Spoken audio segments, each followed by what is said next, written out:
Rakesh ji, NATO और रूस में खिलाफत क्यों है?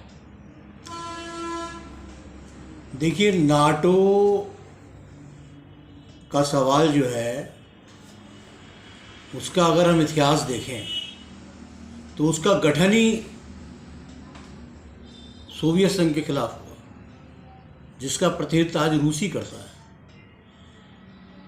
जब द्वितीय विश्व युद्ध हुआ तो उसमें ये साबित हुआ कि अमेरिका या पश्चिम के देश जितने शक्तिशाली हैं उतना शक्तिशाली 1917 में क्रांति के बाद से 20 साल में जो अलग रह रहा था रूस, वो भी बन चुका है, क्योंकि जर्मनी को हराने में रूस की बड़ी भूमिका सामने आई। और कम्युनिज्म भी लगातार फैलता जा रहा था, रूस के बाद चीन, वियतनाम तक। तो जो ट्रूमैन थे, उन्होंने एक विचार प्रस्तुत करा दुनिया में, अपने पूंजीवादी समाज में, कि हमें साम्यवाद के प्रचार प्रसार को हर हालत में रोकना चाहिए और इसके लिए हम लोगों को आपस में संधि करनी चाहिए। तो उनके विचारों को क्रियान्वित करते हुए उत्तरी अटलांटिक संधि संगठन बना, यानी नॉर्थ अटलांटिक ट्रीटी ऑर्गेनाइजेशन, जिसका शॉर्ट फॉर्म हो गया नाटो। तो नाटो का सैन्य गठबंधन था जो 4 अप्रैल 1949 को बना, और उसका उद्देश्य क्या था कि सोवियत संघ का जो पश्चिम में विस्तार हो रहा है उसको रोकना, और अगर कभी इसके लिए युद्ध की भी आवश्यकता पड़े तो सबको मिलजुल के तैयार है। ये था नाटो का उद्देश्य। उसी उद्देश्य पे वो काम कर रहा है। अब हुआ क्या, जब नाटो ने इस तरह का संगठन बना लिया 1949 में, तो सोवियत संघ ने भी आवश्यकता महसूस करी कि जो देश उसके साथ हैं उनसे मिलके वो भी अपना इस तरह का संगठन बना ले। तो एक वारसा पैक्ट हुआ, वारसा में मीटिंग हुई 1955 में। तो 14 मई 1955 को सोवियत संघ और पूर्वी यूरोप के कई देशों ने मिलकर एक राजनीतिक और सैन्य गठबंधन स्थापित किया, जिसका काम था कि नाटो के मुकाबले पे आपस में मिलजुल के रहना। तो नाटो पैक्ट और वारसा पैक्ट, ये दोनों पैक्ट चल पड़े और लंबे समय तक एक दूसरे को संतुलित करने की कोशिश करते रहे। या समझे, कोल्ड वार में वार नहीं होने दिया इनकी ताकतों ने, और कोल्ड वार के रूप में चलता रहा, जिसका लेकिन परिणाम निकला 1990-91 के करीब, जब सोवियत संघ समाप्त हो गया। 90-91 से पहले ही हम देखते हैं कि वारसा संधि के जो देश थे, यानी जैसे पूर्वी जर्मनी था, तो सितंबर 1990 में हम देखते हैं कि पूर्वी जर्मनी के अंदर भी आंदोलन उठा और बर्लिन की दीवार तोड़ दी, यानी पूरा वो पश्चिम की जर्मनी एक हो गया। जब ये एक हो गए तो ये वारसा पैक्ट से हट गया।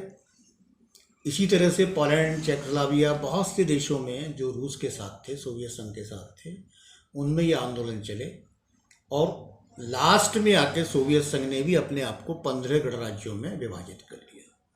तो वारसा पैक्ट तो अपने आप समाप्त हो गया, लेकिन नाटो पैक्ट को समाप्त नहीं कर रहा। नाटो जो है उसके बाद भी चलता रहा, और इन्होंने ये माना कि हम जो है इसमें और देशों को भी शामिल करके अपने यूरोपियन कंट्रीज का मजबूत संगठन, इसे सैन्य बनाए रखेंगे। तो अब क्या हुआ, जो देश सोवियत संघ से जुड़े हुए थे वो भी अलग होना शुरू हुए, तो उनमें भी कई देश जो है वो शामिल हो गए नाटो के अंदर। जैसे सबसे पहले कोल्ड वार की समाप्ति के बाद यूनान, टर्की, पश्चिमी जर्मनी और स्पेन, ये सदस्य बन गए नाटो के। तो नाटो की संख्या बढ़ गई। 1999 में मिसौरी सम्मेलन में पोलैंड, हंगरी और चेक गणराज्य के जो देश थे वो भी इसमें शामिल हो गए, और इसकी संख्या और ज़्यादा बढ़ गई। तो नाटो के 30 राज्य जो हैं, 30 देश मिलके नाटो के एक सैन्य गठबंधन में बने हुए हैं, और जिसका काम आज भी सोवियत संघ के समाप्त होने के बाद अमेरिका और इन पश्चिमी देशों के मुकाबले पे दुनिया की किसी ताकत को, सैन्य ताकत को विकसित ना होने देना बना हुआ है। और इसीलिए घटनाएं तेजी से घटित हुई कि जब पश्चिम एशिया में मुस्लिम कंट्रीज़ के अंदर अमेरिका लगातार आंदोलन करा के लीबिया जैसे देशों को उसने उखाड़ दिया, गद्दाफी का शासन ख़त्म हो गया, कई देशों में क्रांतियाँ होने लगी। तो उन सब से जो माहौल बनना था पश्चिम समर्थक, उस माहौल में जब बात सीरिया तक पहुंची तो सोवियत संघ सीरिया की मदद को उतर गया, और सीरिया की मदद में सोवियत संघ उतरने के बाद धीरे धीरे सारे इन कंट्रीज़ के अंदर ये साबित हो गया कि अमेरिका को रोकने वाली शक्ति रूस है, और रूस अमेरिका को रोकने वाली शक्ति है। ये जब सामने आ गया और इधर चीन का भी विकास शुरू हो गया, तो नाटो गठबंधन और तेज़ी से अपने आप को संगठित करके बना हुआ है। इसलिए आज भी जो सवाल है वो रूस की ताकतवर बनने से, रूस की शक्ति को रोकने का सवाल नाटो की इज्जत का सवाल बना हुआ है। अब पोलैंड का मसला इस बात से जुड़ जाता है कि पश्चिम के देशों ने अपने प्रभाव से, अपनी कूटनीति के तहत नाटो के अंदर शामिल करने का प्रयास किया यूक्रेन, और अगर यूक्रेन नाटो के अंदर शामिल होता है तो रूस के बहुत पास तक नाटो की मिसाइलें तैनात हो जाएंगी। तो रूस का ये डर उसे नाटो में शामिल होने से रोकता रहा। 2004 में पोलैंड के अंदर भी ऑरेंज रिवॉल्यूशन के नाम से ये आवाज़ उठी कि नाटो में यूक्रेन शामिल हो, और हम तो पश्चिम के लोग हैं। तो देखिए, यूक्रेन के लोग जो हैं वो अधिकांशतः, उसका बड़ा हिस्सा सोवियत संघ के साथ जुड़ा रहा।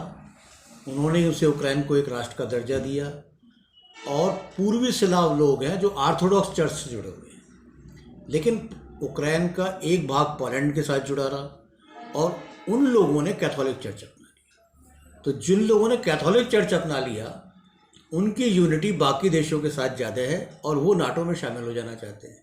लेकिन ऑर्थोडॉक्स चर्च से जुड़े हुए लोग रूस के साथ शामिल हो रहना चाहते हैं।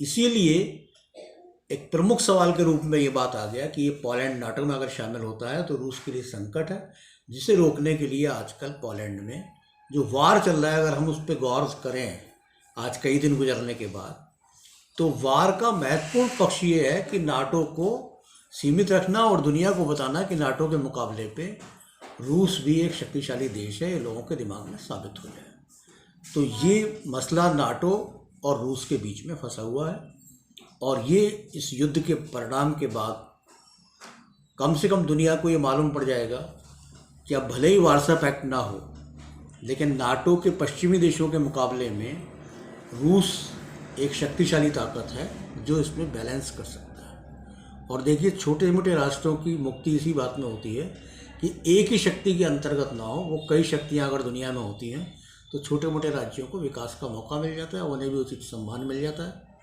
तो इसलिए दुनिया जिस मोड़ पे खड़ी है उसमें या तो ये सब सैन्य गठबंधन खत्म होने चाहिए या इनमें एक संतुलन रहना चाहिए, ऐसा सोचा जा सकता है।